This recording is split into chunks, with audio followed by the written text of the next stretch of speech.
Good morning and welcome back to Sunrise. Good morning to all our YouTubers. Good morning to everybody watching on Facebook. And of course to all of you watching in TV land, a resplendent Monday morning to you. Now today's edition of Law and Order, we begin a special focus on alternative justice with the Ministry of Justice. Here's the situation as presented. Now after 5 years of working at a job they genuinely enjoy, an employee has found themselves in an escalating conflict with the new supervisor. Despite efforts to avoid tension, the situation came to a head during a heated discussion where the supervisor physically grabbed the employee, tore their clothes, and smashed their iPhone 16. Now, while colleagues are urging the employee to press charges, their main concern is simply recovering the cost of their phone and moving on from the incident peacefully. They are left unsure of what steps to take next. Acting Director of the Restorative Justice Branch, Sharon Bettencourt, is here with us to help us navigate this scenario, which I'm sure many of us have either heard of or some of us, unfortunately, may have experienced. Good morning, Sharon. Welcome to Sunrise. How are you doing? I am doing very well. Thank you for asking. All right, so let's just take this scenario apart bit by bit. First of all, let's start off with what is restorative justice? So restorative justice is when all persons with a stake in a matter, they come together to resolve it. So it brings together the victim, the offender, the community, and perhaps their supporters, the victim supporters, the offender supporters. They come together and a facilitator guides the process for them to reach to an agreement. But it takes it a little step further, not only to come to an agreement, but they also take measures to restore the relationship. So it's not just an agreement, it's also about the relationship as well. How successful is restorative justice over the years in terms of resolving conflict? And really and truly, you know, are the relationships really restored? So yes, it's important to ask that. So we have an 80% success rate in terms of the number of conferences that we've had, and they have come to an agreement. We also track them for 3 months to ensure that they're compliant with the agreement as well as the relationship is still going on. Okay, so in terms of getting to that level of discussion and dialogue, in terms of both parties, would lawyers normally get involved here, or is it just person to person? No, so restorative justice has many different avenues for referral.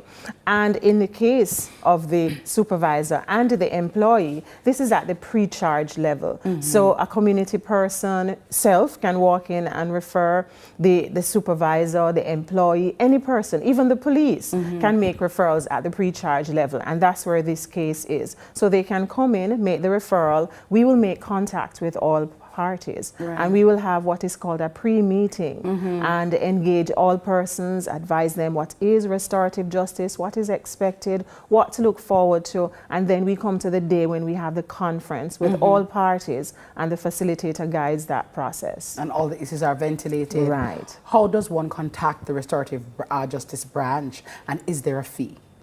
Oh, absolutely free. This service by the Ministry of Justice is free. And we have an office in every single parish. So you can walk into any one of our justice centers, island-wide, make contact, provide the information. We'll take it from there. You can also visit our website, moj.gov.jm,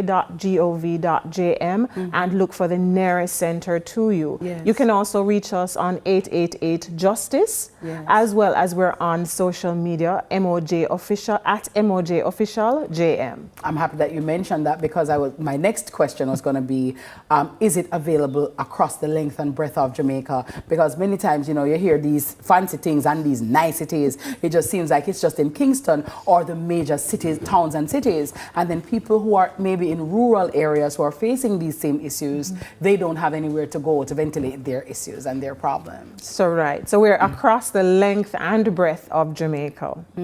At every single parish you may be able to find us. Talk to me, because you know in the court system, you know, there's often talk of backlog. How soon can persons call the Ministry of Justice for the Restorative Justice Branch and actually get their matter heard?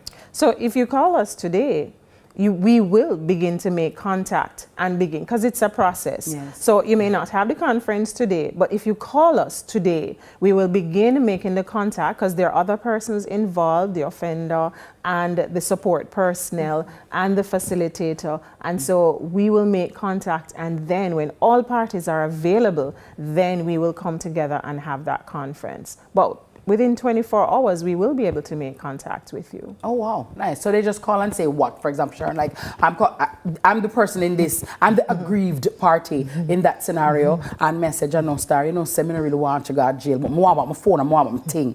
What do I call and say? I say, hi, good afternoon, my name is so-and-so, and what do I do from there? So you can speak just like that, your heart, speaking your heart as to what happens, and then we will guide you through the. So who are the persons involved? And exactly what is it that you would expect out of this process? And you say, well, I just want back my phone. I don't need anything else. All right, so that is what your intention is. That is what your expectation is. Then we will make contact with the other persons in the matter. This matter was brought to our attention, and we would like it was referred to restorative justice. This is what restorative justice is, because we have to keep telling persons what it is about, and because it's a voluntary process. Would you like to participate in this process? Otherwise, the person would escalate the issue to reporting the matter, and then the natural court system will take its course. So we would explain all of that, and the person will say, but this sounds like a good idea, I would like to participate.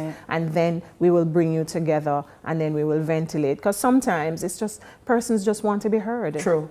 Because when you're angry, you're not listening, and the frustration when someone is not being heard. So we will ensure that all the matters are ventilated, because it could be a long-standing issue. Yes. So we will get to the root of the problem, ventilate it, resolve it. Sometimes it's just an apology. Yeah.